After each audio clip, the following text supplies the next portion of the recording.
No eres el que beatifica el papado. Yo no quiero serlo.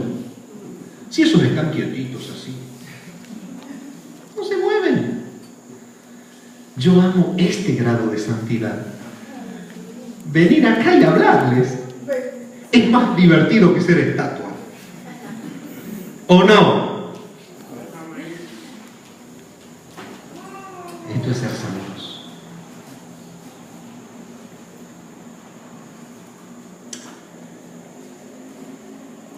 Tres funciones.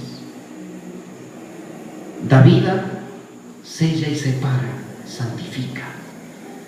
Le da una dirección diferente a la vida. La aplica al programa del Padre.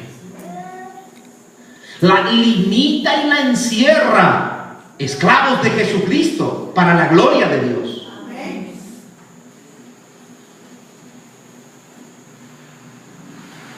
La acción santificante del Espíritu Santo en nosotros se lleva a cabo por el control que Él desea hacer de nuestra naturaleza humana. Es que el programa de Dios desde la eternidad es esto.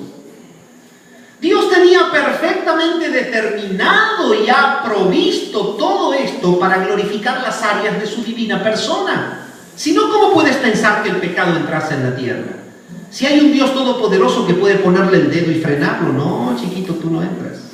Pero entró. ¿Por qué entró el pecado? ¿Por qué la muerte? ¿Por qué se rebeló Satanás? ¿Por qué se dividió la población angelical? No me quiero ir tan abajo porque es una hora, no es una semana la que tengo para hablar. Y de lo contrario pueden empezar a volar algunos elementos del fondo y no quiero. ¿Saben por qué Dios lo pensó así? No puede haber un elemento de la historia que le provoque a Dios admiración. No puede haber un suceso que lo impacte a Dios como diciendo, uy, mira lo que ocurrió. Dios no se impacta por lo que ocurre. Dios es el espectador pasivo, por decirlo así, aunque Él está en dinamismo permanente. Pero Él es el espectador del desarrollo de la historia que Él mismo pensó. Y en esta realidad, el humano contaminado por el pecado está dentro del programa divino, porque allí es donde el Señor exalta la gloria de su amor, la gloria de su misericordia. Como también en la perdición y en el castigo de los impíos se exaltará la gloria de su justicia. Y las cosas que existen, todas deben darle gloria. ¿Pero qué tiene que ver esto con lo que acabo de decir? Y bueno, tiene mucho. Porque en el programa de Dios, Dios sabe que vamos a estar en la carne hasta que nos vayamos de la tierra. Pero en su programa, Él ha determinado que nuestra carne se sujete al control del Espíritu para poder vivir vidas santas.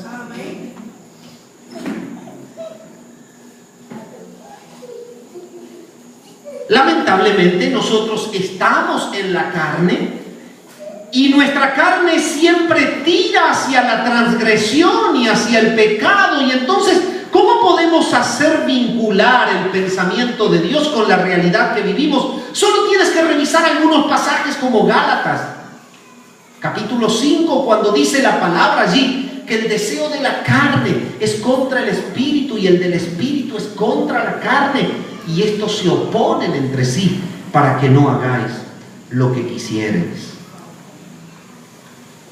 La palabra de Dios te está diciendo a sí mismo, en este mismo perfil de enseñanza, en Romanos capítulo 8 y versículo 7, porque si vivís conforme a la carne, moriréis, mas si por el Espíritu hacéis morir las obras de la carne, viviréis. Arrancamos leyendo un texto. La identificación de que eres hijo de Dios se da por el control que Dios hace de tu vida. Y avanzamos en el estudio y llegamos a la parte práctica, operativa, dinámica, cómo Dios controla tu vida. Dios controla la vida de sus hijos paulatinamente en el hecho de que cada hijo suyo haga morir la carne que hay en él. Mas si por el Espíritu hacéis morir las obras de la carne, viviréis. No debemos entender que no se refiere a vivir en vida eterna, en el sentido de ser salvo, porque este texto fue escrita a una iglesia llena de creyentes. ¿Qué es vivir? Vivir es unidad, vivir es comunión, vivir es aprobación, mientras que muerte es separación, muerte es reprobación, muerte es distancia.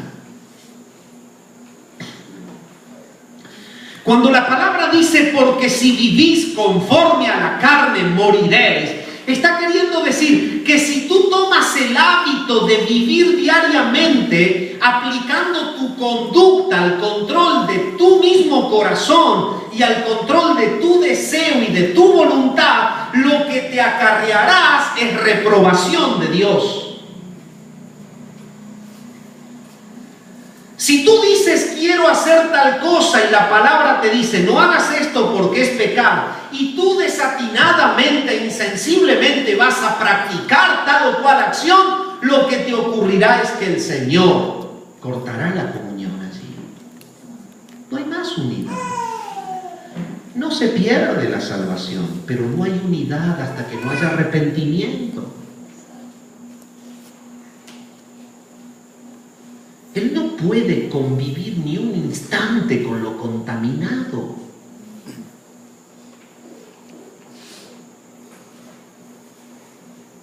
Pero la Escritura es maravillosa. ¿Cómo guía el Espíritu? Ahí está el tema, hermano. ¿Cómo guía prácticamente?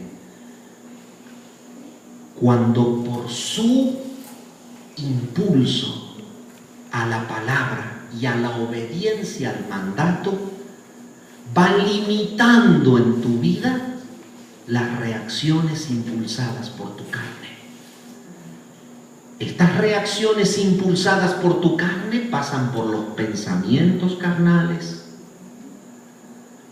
pasan por los dichos carnales, pasan por los sentimientos carnales, la envidia, la ira, el rencor, los celos. Pasa por las actitudes carnales, la fornicación, el adulterio, la hechicería, la borrachera, los pleitos, las iras, las contiendas, las listas de carnalidades. ¿Cómo guía el Espíritu de Dios tu vida para que se manifieste a Dios en tu vida?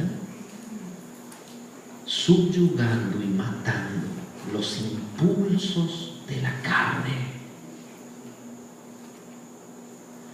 Algunos dicen, y más en las corrientes modernas del nuevo espiritualismo, a mí me guía Dios. Yo no dudo de que Dios guía a una persona, pero yo espero ver en esa guía la santidad en la conducta.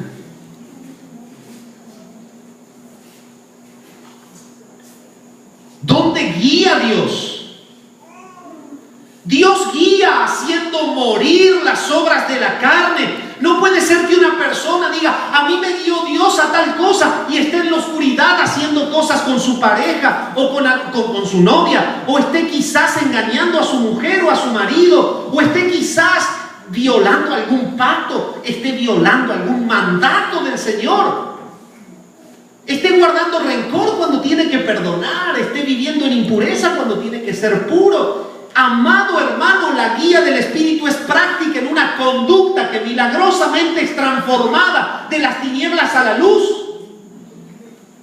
y del poder de Satanás a Dios.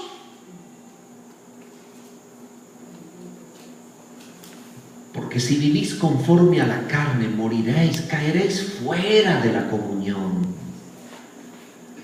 Cuidado con los pecados sexuales.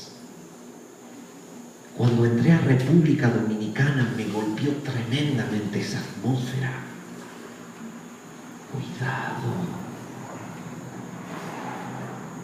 Esta zona está siendo azotada por eso.